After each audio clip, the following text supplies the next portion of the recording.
Banyak analisis dan pendapat beberapa hari terakhir ini berseliweran di tengah kita terkait dengan langkah kebijakan Donald Trump, Amerika Serikat yang menerapkan tarif dagang ke seluruh negara. Sebelumnya saya sudah menyampaikan bahwa dua pokok dari tujuan Amerika adalah yang pertama, menyerang kepentingan ekonomi Cina yang saat ini Amerika sadar betul bahwa Cina adalah satu-satunya negara yang memiliki kekuatan menjadi pesaing Amerika. Dan dominasi Cina di banyak negara akan membuat Amerika kewalahan ke depan. Maka kalau tidak dihentikan dari sekarang, dunia akan berbalik. Superpower bukan lagi Amerika tetapi Cina. Dan Amerika paham betul ini. Maka Donald Trump melihat langkah-langkah yang harus diambil adalah melemahkan Cina secara ekonomi. Dengan lemah secara ekonomi maka tentu akan menghambat pertumbuhan Cina.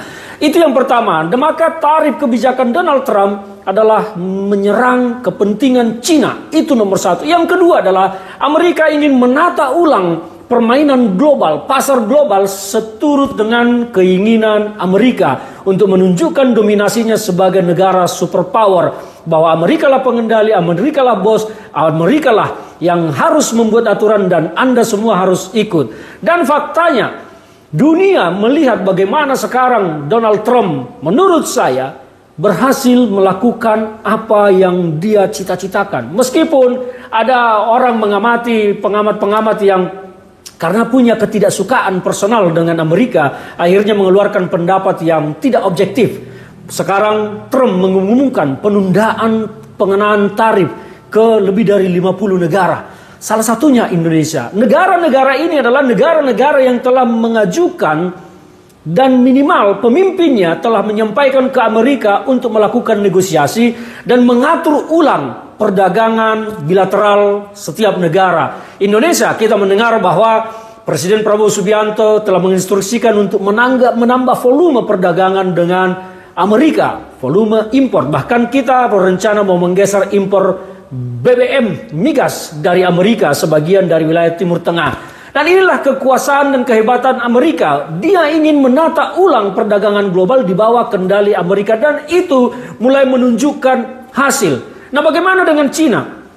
Cina tetap dihantam oleh Amerika dan menaikkan tarif yang terus ke atas. Bahkan sekarang dikenakan tarif 104%. Ini adalah upaya Amerika untuk terus menekan Cina supaya Cina melambat. Jadi banyak orang yang melihat bahwa penundaan tarif yang dilakukan oleh Donald Trump sekarang bukti bahwa Donald Trump menyerah. Oh tidak, tetapi Amerika telah mengambil keuntungan yang super banyak dari kejadian 3 hari terakhir. Semenjak Donald Trump mengumumkan pengenaan tarif, mereka telah melihat di titik-titik mana nanti yang akan dihantam oleh badai akan turun. Dan ketika turun, mereka belanja saham yang banyak, membeli saham yang banyak. Dan Trump mengumumkan penundaan, mulai bergerak naik. Disitulah mereka mendapatkan super keuntungan yang sangat besar. Tapi banyak yang gagal paham tentang ini, tidak melihat secara detail. Hanya karena tidak suka Amerika menyampaikan, wah Amerika akhirnya kalah, gertak sambal segala macam. Faktanya, dunia lebih dari 50 negara telah mengajukan negosiasi terhadap Amerika. Itu adalah kemenangan Amerika. Mereka akan menata ulang perdagangan dan 50 negara lebih ini akan meningkatkan volume importnya dari Amerika. Artinya perdagangan Amerika akan meningkat drastis dan mulai negara-negara ini meninggalkan Cina atau Timur Tengah atau negara-negara lain. Pengenaan tarif kepada Cina yang sangat tinggi tentu akan membuat barang Cina tidak menjadi kompetitif. Karena semua tahu kualitas produk Cina selama ini masih di bawah standar.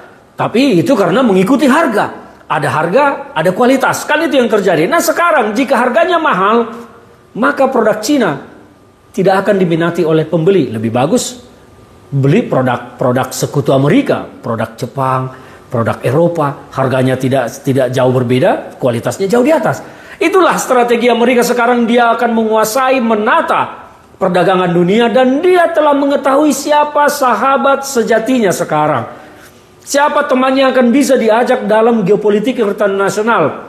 Dan langkah ini tidak akan berhenti. Setelah ini, saya yakin kebijakan Donald Trump setelah selesai menata perdagangan dunia, dia akan menyasar Timur Tengah, Iran, Yaman, dan Gaza. Ini adalah target terakhir Trump.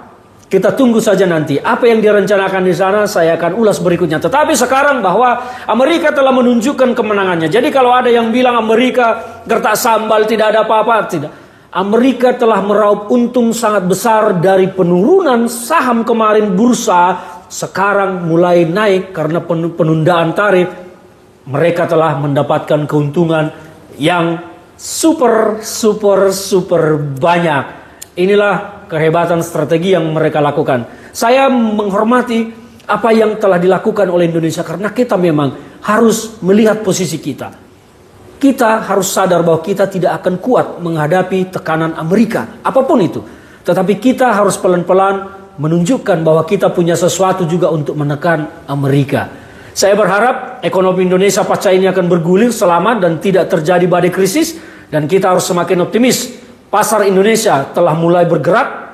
Ditambah dengan pengumuman Pak Prabowo yang hapuskan kuota-kuota impor itu, membuat hasrat berbisnis negara kita mulai maju, meningkat. Itu adalah sebuah terobosan. Dan kita akan tunggu ke depan hasilnya. Tetapi kita cermati, jangan salah membaca gerak-gerik Amerika. Inilah yang saya sampaikan kemarin-kemarin ke pemerintah. Jangan salah menganalisis. Jangan sampai gamang dengan kebijakannya. Tetapi harus punya langkah-langkah antisipatif. Kita harus punya langkah-langkah strategis. Kalau dia ke kiri, kita lakukan ini. Dia ke kanan, kita lakukan ini. Dia lurus, kita lakukan ini. Itulah kita akan menciptakan optimisme di pasar dan bukan pesimisme. Salam dari saya, Ferdinand Hutahayan.